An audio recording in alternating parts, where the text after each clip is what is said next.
Bonjour à tous et bienvenue dans cette nouvelle vidéo. Aujourd'hui, j'aimerais qu'on fasse un petit peu le tour de certaines notions qui sont passées dans le langage courant, qui sont peut-être utilisées aujourd'hui un peu à tort et à travers. Et moi, j'aimerais pouvoir vous donner ma définition à moi qui vous aidera peut-être à y voir plus clair. Donc, on va parler de clair ressenti, d'empathie et d'hypersensibilité.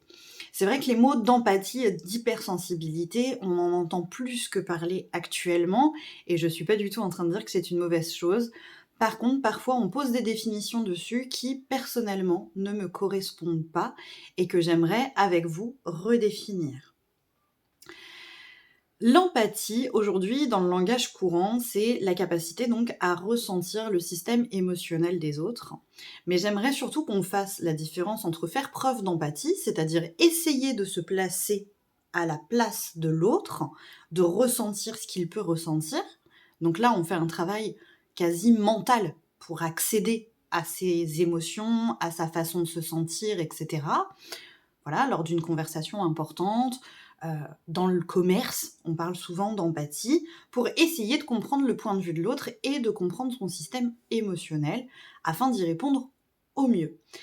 Par contre, moi aujourd'hui, dans cette vidéo, je ne vais pas du tout parler de cette façon-là de parler de l'empathie. Je vais vraiment parler de l'empathie en termes d'extrasens, puisque pour moi, l'empathie fait partie d'un autre extrasens plus large qui s'appelle le clair ressenti, et donc va vraiment être ressentir le système émotionnel des personnes autour de soi, mais vraiment. C'est-à-dire qu'on ne va pas faire d'effort mental. On ressent le système émotionnel des gens autour de nous.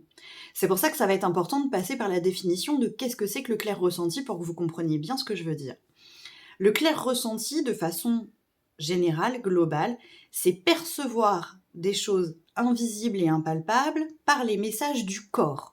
On passe donc par le ressenti physique pour accéder aux informations de l'invisible, de l'impalpable.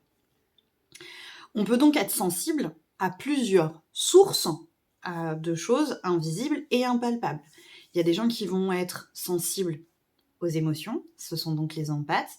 Il y a des gens qui vont être sensibles aux entités, avec des capacités de médium à proprement parler. Il y a des gens qui vont être sensibles aux mémoires d'un lieu, qui vont pas se sentir bien ou très bien dans certains lieux en fonction de la mémoire. Il y a des gens qui vont être sensibles à la géobiologie, donc à l'énergie terrestre, aux failles souterraines, à des passages d'eau, etc. Et il y a d'autres clairs ressentients qui vont être sensibles aux énergies de façon plus globale, voilà, ressentir les corps énergétiques des gens, ressentir les chakras, etc. Tout ça, ça rentre dans la catégorie clair ressenti.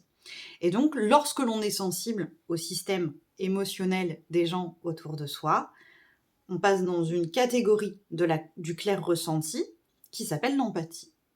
Donc, on perçoit, sans le vouloir, et parfois de façon très subie, le système émotionnel des personnes autour de soi. C'est ce qu'on appelle communément l'éponge émotionnelle.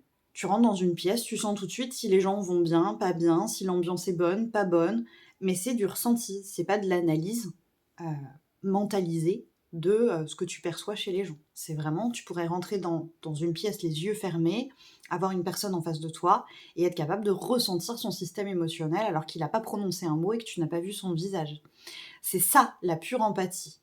Donc attention déjà à faire la différence entre faire preuve d'empathie et être empathe, qui pour moi n'est pas la même chose. Ensuite, souvent, on parle d'empathe en termes d'hypersensible. Effectivement, les empathes font preuve d'une hypersensibilité puisqu'ils sont sensibles plus que les autres, puisqu'ils vont être sensibles au système émotionnel des personnes autour d'elles-mêmes. Par contre, un hypersensible n'est pas forcément sensible aux émotions des autres. Il peut être très très sensible à ses propres émotions et rentrer dans une hyper-émotivité. Un hypersensible peut être très très très sensible corporellement aux douleurs physiques de son propre corps. Donc un hypersensible, si on prend la vraie définition d'hypersensible, c'est pas précisé à quoi. Donc c'est pas forcément aux émotions des personnes autour de lui. On peut donc être empathe et hypersensible. Ça c'est possible. Par contre, un hypersensible n'est pas nécessairement empathe. Par contre, l'empathe fait partie des gens qui bénéficient du canal de médiumnité de la clairsentience et peut donc être évidemment sensible aux émotions des personnes autour de lui, mais peut aussi être sensible à d'autres choses s'il travaille ce canal-là. Personnellement, je suis avec un canal de clairsentience assez important, donc je suis aussi bien capable de percevoir votre système émotionnel, vos émotions, que vos douleurs physiques, parce que je peux rentrer aussi en lien avec votre corps. C'est d'ailleurs ce que je fais en séance de magnétisme. Je l'avais expliqué sur la vidéo qui explique le magnétisme intuitif que je propose. Mais je peux aussi être sensible de façon très énergétique, évidemment à vos corps énergétiques pendant un soin énergétique. Je peux aussi être sensible à des mémoires de lieux et je peux aussi être sensible à des présences d'entités. Voilà, c'était important pour moi de faire la différence parce qu'aujourd'hui, on a tendance à classer tout le monde dans la catégorie des empathes et je trouve que ça devient légèrement réducteur. Non, l'empathe n'est pas forcément hypersensible. L'hypersensible n'est pas forcément empathe. Faites attention aux mots que vous employez parce que si le diagnostic est mal posé, si on utilise les mots à tort et à travers, derrière, pour soulager la personne de son hypersensibilité ou de son empathie, si on n'a pas identifié la bonne cause, on ne va pas trouver la même solution. Je m'explique. Quelqu'un qui est hypersensible va être quelqu'un qui a des réactions émotionnelles très très fortes. Donc là, en accompagnement, personnellement, je vais plutôt travailler à comment j'accueille mes émotions, comment je les laisse me traverser sans être submergée, et comment j'apprends à vivre sereinement avec ces émotions qui m'assaillent très très fort. Par contre, quelqu'un d'empathe, qui a une tendance à devenir une éponge émotionnelle, à se laisser submerger par les émotions des autres, garder les émotions des autres, je vais plutôt l'inviter à se renseigner sur le nettoyage des énergies et les protections pour pas se laisser submerger à longueur de temps.